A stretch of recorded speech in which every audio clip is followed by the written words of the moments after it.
জীবন থেকে কি ভালোবাসা নামক জিনিসটা হারিয়ে গেছে? আপনি যাকে মন প্রাণ দিয়ে নিজের জীবনের থেকেও বেশি ভালোবাসতেন, সেই আপনার সাথে প্রতারণা করেছে। আপনি তার উপর দিনের পর দিন, মাসের পর মাস, বছরের পর বছর সময়, ভালোবাসা এবং তাকে সমস্ত কিছু উৎসর্গ করে দেওয়ার পরেও সে অন্য কোনো থার্ড পার্সনের হাত ধরে চলে গেছে, মাঝখানে কোনো তৃতীয় ব্যক্তি এসছে। এরকম হাজারো সমস্যা, এবং বিয়ে শাদী কমপ্লিট হয়ে গেছে, তারপরেও আপনাদের সংসারে শান্তি নেই। আপনার কাছে ইনকাম হচ্ছে, একটা টাকা থাকছে না হাতে, জুয়ো খেলছেন, জুয়োতে হারছেন, এরকম বিভিন্ন রকম প্রবলেমে ফেসে আছেন। লোন, ইএমআই, কিস্তির তাগাদায় আপনি ভুগছেন। আপনারা যদি এই সব থেকে মুক্তি পেতে চান, দেয়া নম্বরে কন্ট্যাক্ট করতে পারেন। আপনাদের মনে হয়তো এরকম প্রশ্ন আসতেই পারে, কি বাবাজি যদি এত কিছুই জানে তা বাবাজি করছে না কেন কিছু?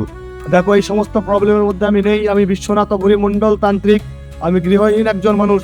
আপনাদের জনকল্যাণ সুবিধার্থে যে সাধনাগুলো নিয়ে আমি কাজ করি, আপনারা উচ্চাটন, বশীকরণ, মারণ করাতেই পারেন।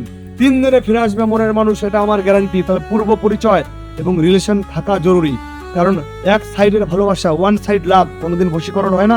কোনো অচেনা ব্যক্তিকে বশীকরণ করা যায় না। তো আপনারা যদি কেউ কাউকে বশীকরণ করাতে চান এবং তারাপীঠে আসতে চান, বিভিন্ন রকম কাজ নিয়ে আসতে পারেন। জয় মা তারা, জয় মা কামাখ্যা।